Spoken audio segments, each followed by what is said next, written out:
الحمدللہ علی احسانہ کہ اللہ کے فضل اور توفیق سے ایک دفعہ پھر اللہ تعالی ہمیں رمضان المبارک کی برکتیں عطا فرما رہا ہے۔ اللہ تعالیٰ نے قرآن مجید میں ارشاد فرمایا ہے کہ یا ایہا الذین آمنوا کتب علیکم الصیام کما کتب علی الذین من قبلکم، اے ایمان والو تم پر روزے فرض کیے گئے ہیں جس طرح کہ تم سے پہلے لوگوں پر فرض کیے گئے تھے، لعلکم تتقون، تاکہ تم پرہیزگار ہو جاؤ۔ روزے کی برکت سے تمہیں تقوی نصیب ہو۔ صوم کا لغوی معنی رکنے کے ہوتے ہیں، یعنی صبح سے لے کر مغرب تک کھانے پینے سے، عمل زوجیت سے رک جانے کا نام روزہ ہے۔ کھانا پینا ویسے بھی اللہ کے حکم سے ہی چاہیے۔ سارے پرندے ہوا میں اڑتے ہیں پر سارے نہیں کھانے چاہیے، وہی کھا سکتے ہیں جن کو شریعت نے جائز قرار دیا۔ بہت سارے جانور زمین میں چلتے پھرتے ہیں پر سارے کھانا مسلمان کے لیے حلال نہیں ہے، وہی کھا سکتا ہے جو کھانے کی اللہ رسول نے اسے اجازت عطا کی۔ مال، پیسہ، دولت ارد گرد بکھرا ہوا ہے لیکن سارا ہمارا نہیں۔ ہم وہی کھا سکتے ہیں جو ہمارے رب نے ہمارے لیے جائز رکھا ہے اور جو ہمارا حق ہے۔ کھانا پینا پہلے بھی مسلمان کا اللہ کی مرضی تھا تو اسے کچھ میسر آ سکتا، کچھ غفلت دور کرنی پڑے۔ اب دیکھیے ہمارے ہاں محفل ہوتی ہے، لوگ گلیاں سجانی شروع کرتے ہیں 1 یا 2 دن پہلے۔ کسی گھر میں شادی ہوتی ہے تو لوگ گھر کا آنگن، صحن، چھت اور سامنے والی دیوار سجانا شروع کرتے ہیں 2-3 دن پہلے، اس سے زیادہ نہیں۔ بڑی خاص بھی کوئی محفل ہو تو 1-8 دن پہلے لائٹنگ لوگ کرتے ہیں کہ پتہ چلے یہاں ذکر رسالت مآب صلی اللہ تعالی علیہ وسلم کیا جائے گا اور یہاں حضور کے تذکار کیے جائیں گے۔ 2-4 دن پہلے اگر کہیں لائٹنگ ہو جائے تو لوگ کہتے ہیں یار کوئی کمال ہی بات ہے کہ اتنے دن پہلے یہاں اتنی روشنیاں نظر آ رہی ہیں، کوئی انفرادی کام ہے، اس پر نظر جاتی ہے۔ آپ ذرا رمضان کی شان تو دیکھیں۔ حضور فرماتے ہیں سارا سال جنت سجائی جاتی ہے، کس لیے؟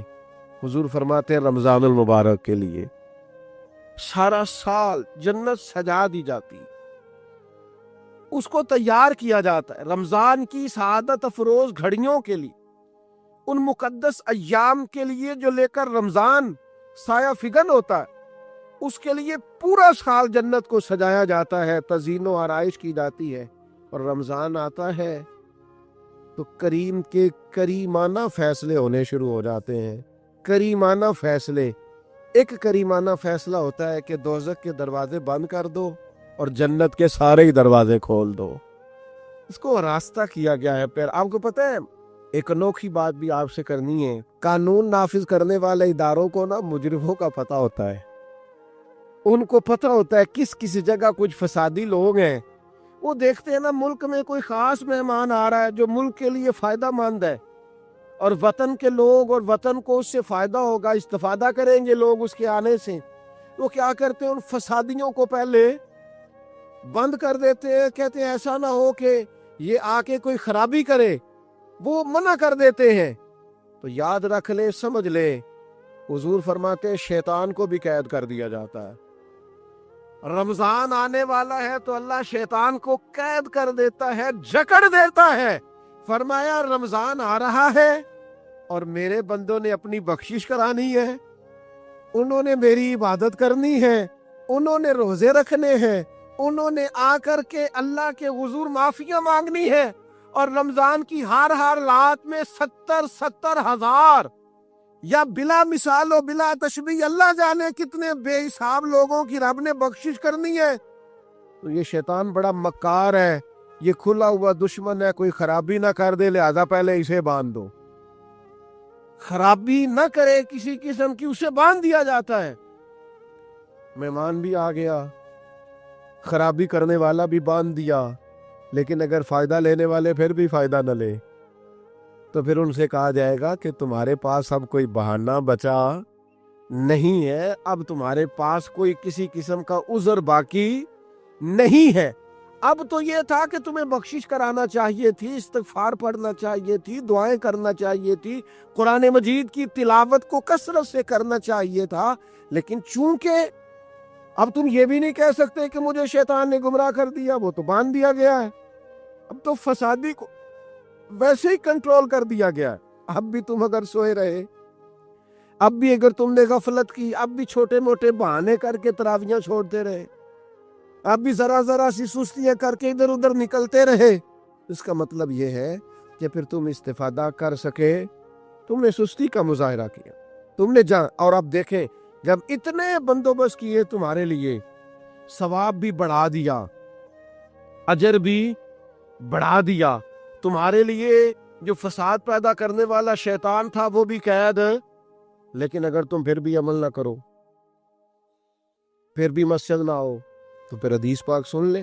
اس طرز کی شاید یہ منفرد حدیث ہے کتب احادیث، اور تقریباً تمام کتب احادیث میں موجود ہے۔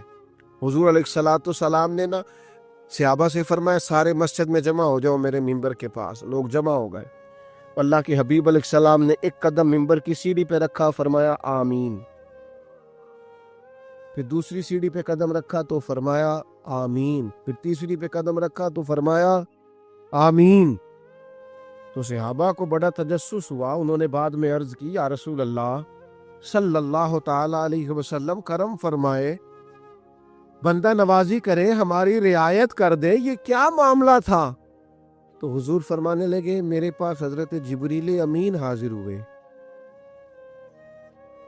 یہ رحمت للعالمین نبی کی بات سنا رہا ہوں، حضور کریم ہے، کریم فرماتے ہیں کہ حضرت جبریل آئے اور میں نے ابھی ممبر کی پہلی سیڑھی پر قدم رکھا تھا تو انہوں نے عرض کی یا رسول اللہ صلی اللہ تعالی علیہ وسلم ہلاک ہو جائے وہ شخص جو آپ کا نام سنے اور آپ پر درود و سلام نہ پڑھے۔ تو میں نے کہا آمین۔ پھر حضرت جبریل عرض گزار ہوئے یا رسول اللہ صلی اللہ تعالی علیہ وسلم وہ ہلاک ہو جائے جس نے بڑھاپے میں والدین کو پایا اور ان کی خدمت کر کے بخشش نہ حاصل کر سکا۔ میں نے کہا آمین، اور کریم فرمانے لگے پھر حضرت جبریل نے عرض کی یا رسول اللہ ہلاک ہو جائے وہ شخص جس کو زندگی میں رمضان ملا، جس کو اس ماہ نور و سرور شہر رمضان الذی انزل فیہ القرآن، رمضان کا وہ مہینہ جس میں ہم نے قرآن نازل کیا، جس کو ماہ مبارک، ماہ نور و سرور، ماہ طیب، ماہ مبارک رمضان ملا، پھر وہ اپنی بخشش نہ کرا سکا، وہ ہلاک ہو جائے۔ تو حضور فرماتے میں نے بھی کہا آمین، اللہ تعالی ہم سب کو محفوظ فرمائے۔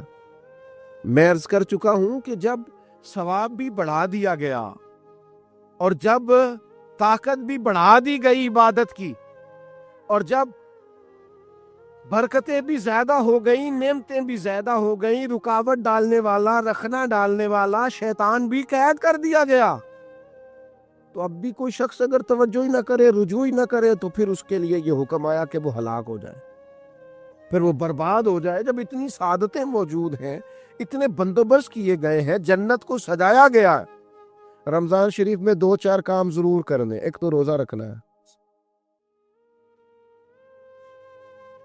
کچھ ہمارے پنجابی بہانے بھی ہیں، پنجابی بہانے، میں جی مزدوری کرنی ہوں نہ پھر روزہ تو نہیں نہ رکھ ہوں۔ اللہ نے نہیں سی پتا کہ مزدوری کرنی ہے، تو اللہ نے کیوں فرض کیا روزہ؟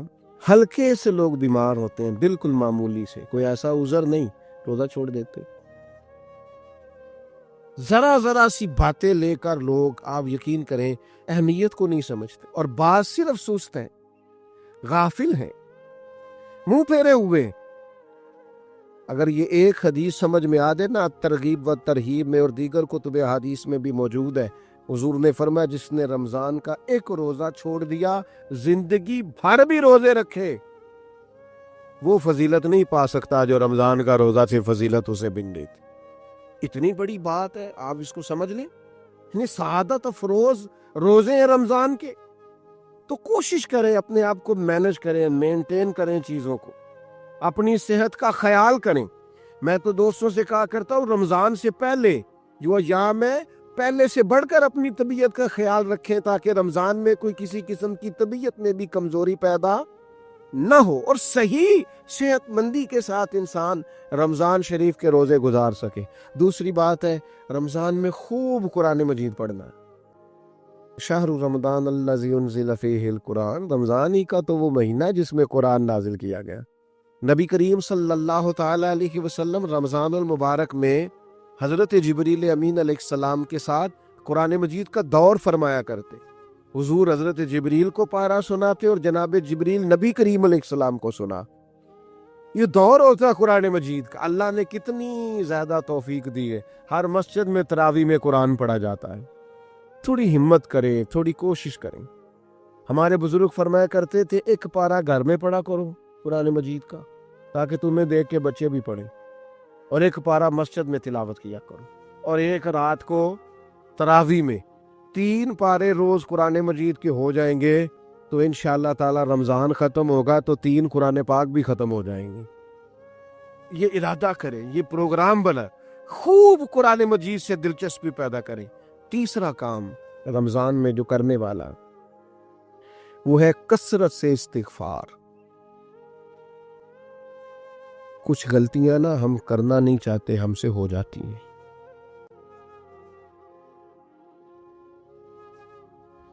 کچھ غلطیاں ایسی ہیں جو ہم بڑی بڑی کر چکے ہیں لیکن ہمیں یاد ہی نہیں، بھول گئے۔ کچھ خطائیں ہم سے ایسی سرزد ہوتی ہیں جو لاشعوری میں ہو جاتی، ہمیں سمجھ ہی نہیں ہوتی کہ یہ خطا ہے اور اتنی بڑی ہے۔ کسی شخص کو بعض اوقات کوئی ایسی بات کہہ دیتے ہیں کہ ہماری نظر میں وہ بات معمولی ہوتی ہے، پر وہ بیچارہ ساری رات سو نہیں سکتا۔ رمضان کا مہینہ ہے اپنے رب سے معافی مانگنے کا مہینہ، اس سے توفیق مانگنے کا مہینہ، اس کے حضور حاضر ہونے کا مہینہ۔ میں آپ کی خدمت میں عرض کروں، حضرت عائشہ صدیقہ فرماتی ہیں نبی پاک نے فرمایا صلی اللہ تعالی علیہ وسلم، جس سے اللہ نے قیامت والے دن حساب پوچھ لیا نا، اس کے لیے مشکل ہو جائے گا۔ حساب بھئی یسیرہ یہ ہے کہ وہ مہربانی فرمائے اور فیصلہ جب کرے تو کرے ہی درگزر والا، فرمائے جا تجھے معاف کیا۔ رمضان کا خاص مہینہ ہے، سحری میں بھی دعا قبول ہوتی ہے، افطار میں بھی دعا قبول ہوتی ہے، صبح سے لے کے افطاری تک بندہ ہر وقت عبادت میں ہوتا ہے۔ تراویح کے بعد بھی دعائیں مانگے تو وقت قبولیت کا ہے۔ میرے بھائیوں، رمضان کی راتیں بھی قبولیت کی، آخری طاق راتوں کی شان قبولیت کی، لیلۃ القدر قبولیت کی۔ اس دفعہ جھک نہ جائیں اس کی بارگاہ میں سجدے میں، رو رو کے معافی مانگ نہ لیں اس سے۔ ہم برے نہیں ہیں، چاہتے نہیں ہیں، پر ہمارے وجود سے کچھ غلطیاں ہو جاتی، ہمارے سینوں میں کچھ پچھتاوے ہیں، کچھ من میں باتیں۔ اس دفعہ اس کے حضور عرض نہ کریں کہ کچھ کمیاں رہ گئی ہیں، دل نہیں کرتا تھا ایسا ہو، پر انجان تھے، نہ چاہتے ہوئے بھی کمزوریاں ہو گئیں۔ رمضان آ رہا ہے، بڑا گولڈن چانس ہے، بڑا خوبصورت موقع۔ بھائیو، رمضان کی ہر سحری کے بعد رب سے معافی مانگیں۔ آپ کو پتہ ہے اتنی بڑی امت مسلمہ لیکن ہر گلی میں کمزور ہے، ہر جگہ رسوائیاں ہمارے ساتھ چمٹی ہوئی ہیں، ہم چاہ کے بھی اپنے بھائیوں کی مدد نہیں کر سکتے۔ میرے پاس ایسے ایسے جوان آتے ہیں جو کہتے ہیں ہمیں بتائیں نا ہم فلسطین کے لیے کیا کر سکتے ہیں، ہمیں بتائیں نا۔ یہ ہماری بے بسی، یہ ہماری غلطیوں کا نتیجہ ہے۔ تو خوب استغفار کریں، اپنی کوتاہیوں کی معافی مانگیں، رمضان کی ہر صبح میں، ہر شام میں، ہر دن میں، ہر رات مصلی بچھا بچھا کے عرض گزار ہوں کہ مالک تو ہمیں معاف فرما۔ اور میں آپ سے ایک اور بات بھی عرض کروں، شیخ ابو الحسن کو میں پڑھ رہا تھا تو روتے جا رہے تھے، روتے ہی جا رہے تھے، روتے ہی جا رہے تھے۔ ایک شام تو ان کے کچھ لوگوں نے ان سے کہا کہ حضور اس قدر زیادہ آہوزاری؟ تو فرمانے لگے میری بس اتنی خواہش ہے کہ جب میں اپنے رب سے ملوں نا تو میرا رب مجھے ناراض نہ ملے۔ تو میں ہر وقت اس لیے تڑپتا ہوں کہ میرے اندر جو کوتاہیاں مجھ سے ہو گئی ہیں، میرا مالک وہ مجھے معاف کر دے۔ ہم نے کوشش کی ہے زندگی میں ماں باپ کی خدمت کرنے کی، لیکن نہیں، ہم سے ان کے حق ادا نہیں ہو سکے۔ کوشش کی ہے بہن بھائیوں پر توجہ دینے کی، لیکن حق ادا نہیں ہو سکے۔ چاہیے تھا اولاد کی تربیت بڑی شاندار کرتے، لیکن سہولتیں کچھ زیادہ دے بیٹھے، لاڈ پیار کچھ زیادہ کر سکے، ان کی تربیت کا بھی صحیح حق ادا۔ اللہ نے عزتیں زیادہ دی تھی، جواب میں ہماری خدمتیں تھوڑی۔ ہم اپنے رب کی بارگاہ کی حاضریوں کے بھی حق ادا نہیں کر سکے۔ اس نے ہمیں نوازا زیادہ ہے، ہمارا شکر کم ہے۔ ہم اس کا حق ادا کرنے کا کام یہ ہے میرے بھائیوں کہ رمضان میں خوب استغفار کریں۔ ہم سے جو کمیاں رہ گئی ہیں اس پورے ماہ مبارک میں، اپنے مالک سے عرض کریں کہ مالک اس ماہ مبارک میں جنہیں تو معاف کرنے والا ہے ان میں ہمارے بھی نام شامل فرما، ہمارے بھی نام شامل فرما۔ اور بھی عرض کرنی ہے، ان کے لیے بھی دعائیں کرنی ہے رمضان میں جو ہم سے بچھڑ گئے، جو مٹی تلے جا کے آرام فرما ہو گئے۔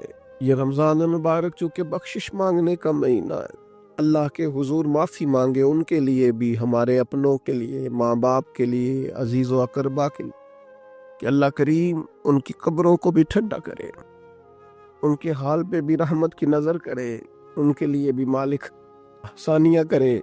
خوب دعائیں مانگے رمضان میں، خوب دعا۔ اور جو محتاج ہیں، جو تنگ دست ہیں، جو غریب ہیں، جن کو زمانہ گزر گیا ہے، دوستوں کو، احباب کو، مخیر حضرات کو متوجہ کرتے ہوئے وہ بھی تھوڑی توجہ کریں۔ اس سال رمضان کے ماہ مبارک میں دنیا داروں کو چھوڑ کے رب کی طرف متوجہ نہ ہو، اس کریم کی بارگاہ میں اپنی ساری تکلیفیں بیان نہ کرے۔ بیمار بھی آئیں، مقروض بھی آئیں، تنگ دست بھی آئیں، بے اولاد بھی آئیں، کمزور بھی آئیں، سارے جھکیں، روزہ رکھ کے، تراویح پڑھ کے، قرآن پڑھ کے، اپنے سارے دکھ اپنے مالک کے حضور بیان کر کے اس ماہ مبارک کی ہر رات میں اس سے بخشش کا سوال کریں، رحمت کا سوال کریں، کرم کا سوال کریں۔ وہ بڑا ہی کریم ہے۔ حضور فرماتے ہیں، رب کہتا ہے مجھے حیا آتی ہے میرا بندہ ہاتھ اٹھائے اور میں اس کے ہاتھ خالی واپس کروں، بس آنے کی دیر ہے۔ اور ایک مقام پہ اللہ کے حبیب علیہ السلام نے فرمایا، بندہ جب اعتراف گناہ کر کے معافی مانگتا ہے اللہ فوراً ہی اسے معاف فرما دیا کر۔ چوتھا کام جو اس ماہ مبارک میں بہت زیادہ کرنا ہے وہ یہ ہے کہ حضور نے فرمایا یہ صبر کا مہینہ ہے، صبر بہت کرنا ہے۔ ایک تو صبر ہوتا ہے نا مصیبت پہ صبر، ایک خواہشات پر بھی صبر ہوتا ہے کہ خواہشیں پیدا ہو رہی ہیں پر صبر کرنا ہے اللہ کی رضا کے لیے، یہ بھی صبر۔ نیکی پر استقامت کے لیے بھی صبر کی ضرورت ہوتی، گناہ چھوڑنے کے لیے بھی صبر کی ضرورت ہوتی۔ آپ کے پاس مواقع موجود ہے معاذ اللہ برائی کے، لیکن اگر آپ صبر کرتے ہیں اللہ کی رضا پہ راضی رہتے ہیں تو یہ بھی صبر ہے۔ نبی پاک علیہ السلام نے روزہ دار کو صبر کرنے کا کہا، فرمایا تو تم نے کوئی بےہودہ بات نہیں کرنی،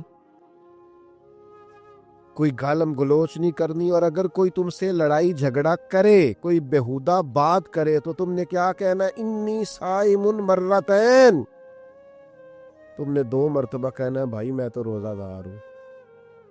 کوئی جھگڑا کرنا چاہے، لڑائی کرنا چاہے، برا بھلا کہے، کوئی الجھانا چاہے تو کہنا انی صائم، میں روزہ دار ہوں. یہ وظیفہ یاد کریں گے. کیا کہنا ہے؟ یہ وظیفہ ہے پورے رمضان کا. یہ بخاری میں حضور نے بتایا ہے. کوئی جھگڑا کرے گھر کے باہر بھی اور گھر کے اندر بھی، کوئی جھگڑا کرنے لگے، جھگڑا ہونے لگے تو کہنا انی صائم، میں، اور ایک دفعہ نہیں کہنا، مرتين. حضور نے فرمایا 2 دفعہ کہنا میں روزہ دار ہوں، میں کوئی جھگڑا نہیں کروں گا، کوئی فساد نہیں کروں گا، کسی بےہودہ بات کا جواب نہیں دوں گا. کیوں؟ اس لیے کہ میری ایک شان ہے، میں روزہ دار ہوں. میں اس وقت ایک منصب پر فائز ہوں، میں روزہ دار ہوں. یہ وظیفہ پکانا ہے ہر بےہودہ بات سے، ہر جگہ. اور حضور علیہ السلام نے فرمایا، یہ بھی بخاری میں موجود ہے، فرمایا جس نے جھوٹ بولنا اور اس پر عمل کرنا نہیں چھوڑا، اللہ کو اس کے بھوکا پیاسا رہنے کی کوئی حاجت نہیں ہے. جھوٹ ہی نہیں چھوڑا اس نے، ابھی بھی جھوٹ بول رہا ہے، روزہ رکھ کے بھی جھوٹ پر عمل کر رہا ہے. اللہ تعالیٰ کو اس کے بھوکا پیاسا رہنے کی کوئی حاجت نہیں ہے. تو روزہ رکھنا ہے، پھر اس کی تھوڑی سی حفاظت بھی کرنی. پھر آگے چلیے، 5ویں گزارش. نبی پاک نے فرمایا رمضان غم خاری کا مہینہ ہے. آپ کو پتہ ہے جو بندہ روزہ نہ رکھ سکے کسی خاص مجبوری کی وجہ سے، بیماری کی وجہ سے، کسی عذر کی وجہ سے، تو قرآن مجید نے کیا کہا ہے؟ وہ ایک مسکین کو کھانا کھلائے. روزے کا فدیہ یہ ہے کہ پھر وہ کیا کرے، روزہ نہیں رکھ سکتا تو مسکین کی خدمت کرے. شرعی حکم یہ ہے کہ کسی نے اگر روزہ توڑ دیا رمضان کا تو 60 روزے رکھے کفارے میں. 60 نہیں رکھ سکتا تو پھر 60 مسکینوں کو کھانا کھلائے. تو بار بار روزے میں مسکین کا ذکر آ رہا ہے. نبی کریم صلی اللہ تعالی علیہ وسلم نے ارشاد فرمایا جس شخص نے کسی روزہ دار کو افطاری کرائی تو اللہ تبارک و تعالی افطاری کرانے والے کی بخشش بھی فرما دے گا، اور فرمایا جتنا اجر روزہ رکھنے والے کو ملے گا اتنا ہی اجر اللہ افطار کرانے والے کو بھی عطا فرمائے گا.